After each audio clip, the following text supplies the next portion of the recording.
You are watching There's Xirtus. types of events and types of individuals that kind of reproduce themselves over and over and over in the Bible, sort of like echoes.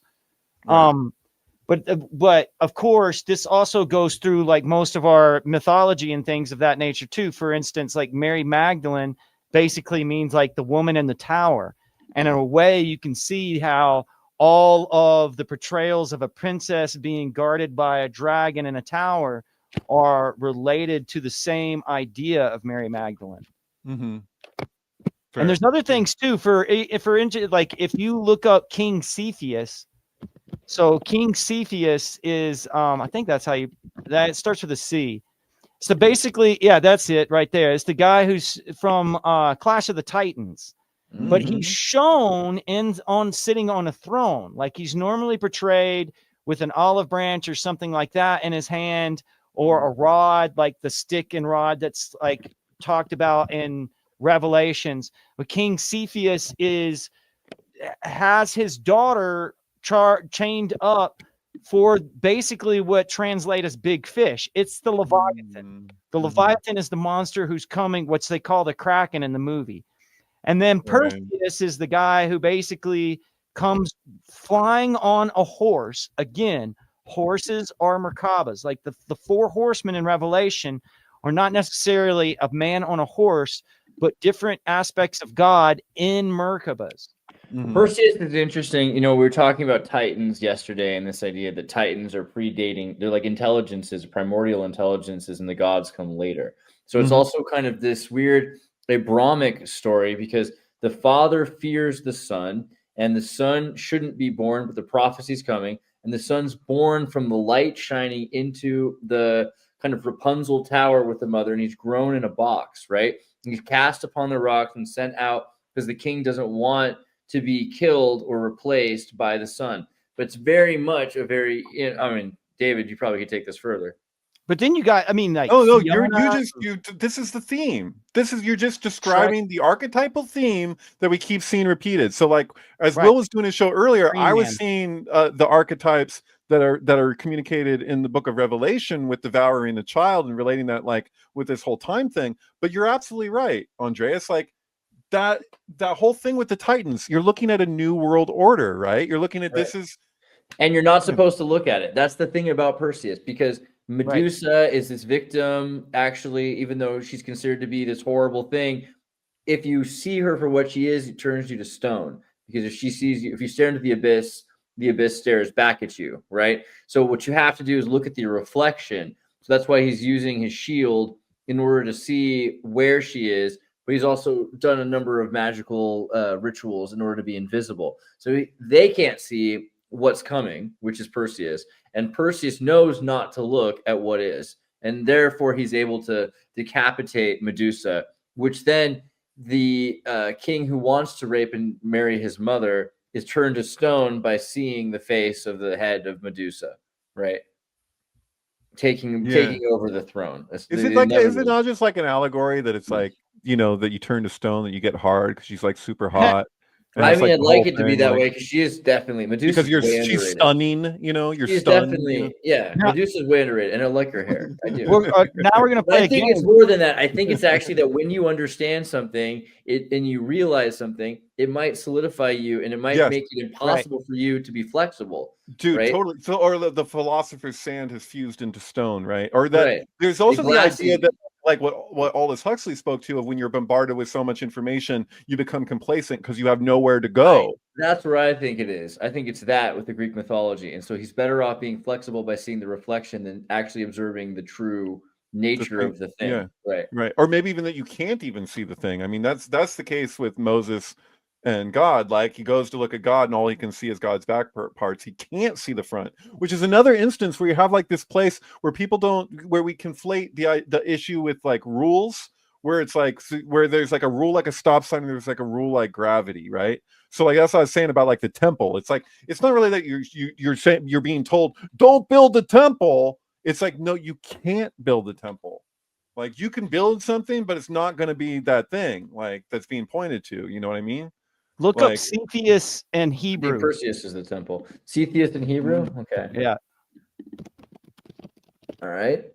And then Pisces the fish. Where do you want me to go? It doesn't. I'm not sure if it says it. There's a lot of like type in the branch. Type in the branch. If you were using like the AI guys, like it probably would come up. But what are you doing? I don't know what you're referencing. You're talking about okay. Oh, the constellation as it there appears is in an Hebrew. interpretation that Cepheus is the branch in the biblical books of philosophy or prophecy. So, but that's not correct. Basically, what they're saying is that here, where does it go? If you use Google, it usually comes up as like the first thing on the Trying to make me use AI. Google? You disgust me. All right, let's try. See, there it is, the coming branch, Cepheus, the coming branch. Okay. But that is not true. Like, unless you can tell me that there's some sort of like Jewish relationship between Cepheus, I mean, of course, you have to remember that. I mean, this came up earlier. Someone was saying something when we looked at the Star of David as the Star of David, and they're like, "Oh, it looks Jewish." I'm like, I was gonna say Babylonian, right? Because it's really the seal of Solomon. It has to do with Babylon. And sure, the Jews lived in Babylon. The Jews lived in Florida and New York too. That doesn't mean they're from there, you know. Right. It's a Babylonian tradition. So I think Cepheus, right. It's also just a hexagram. It's geometry. Somebody pinpointed it right here. It. Witness of the Star. Somebody like figured out where it was from. I had to do that same research. Biblical study of constellation. There was a whole big trend sometime around the Victorian age where individuals were looking for the prophecies in the constellations and stars. And so there were a lot of books that were written. One book copied another, each other, or copied about Cepheus, meaning the branch, and it's kind of like become part of the internet. And if you can find any relationship between Cepheus and the Hebrew word for the branch, I would love to know it. Yeah, my rabbi could probably tell you that. Landed. Let me see. Okay, they're taking off. So we got about an hour and maybe an hour and a half after they take off. So the branch in Hebrew, the Hebrew word to match can be translated as branch, using the Hebrew as Tanakh to refer to the descendant or lineage of, often in a messianic or prophetic context. No direct connection. It says that the real name of Christ is the branch.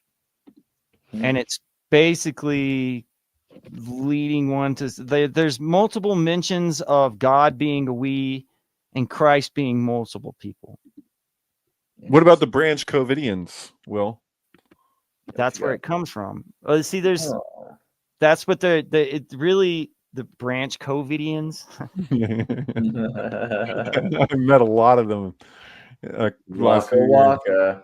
All right. Yikes.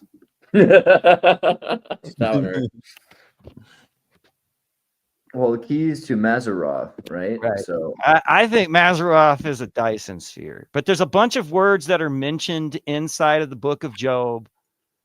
So Mazzaroth is mentioned in Job, right? And so what happened? How does this happen? Go ahead. Sorry. Yeah, there's not a really good, clear understanding of what it is. I didn't realize that the Brer Radin scene at the beginning of Watership Down was done in this ancient Hebrew Sumerian art style, but that's exactly I see what you're saying. Yeah. I never noticed it before. Far out. Yeah, well, in the book of Job, you have the behemoth and you have Leviathan, and they're you have a straight cold whole chapter of the description of the Leviathan. Mm-hmm. And the scene, I swear to you, the scene in the files where David Koresh reads it is just out of control. Because he talks about him, he calls them his pets.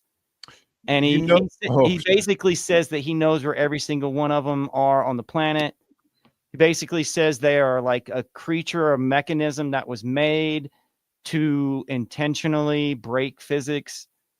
But if you look at where the Leviathan comes from, it goes all the way back to the Book of Giants. And like Gilgamesh and all of these Babylonian stories about because basically that's what happens to the giants start having prophetic dreams about the coming flood. Mm-hmm. And the Book of Enoch, and I think the Book of Giants comes after. but the couple of giants, after having the dreams, figure out what's going on, and they start climbing a mountain to get away from the flood. And that's when the texture, the actual text starts breaking down, because there's parts of it missing. But the giants basically kill the Leviathan, and then Michael, Gabriel, Raphael, and Michael.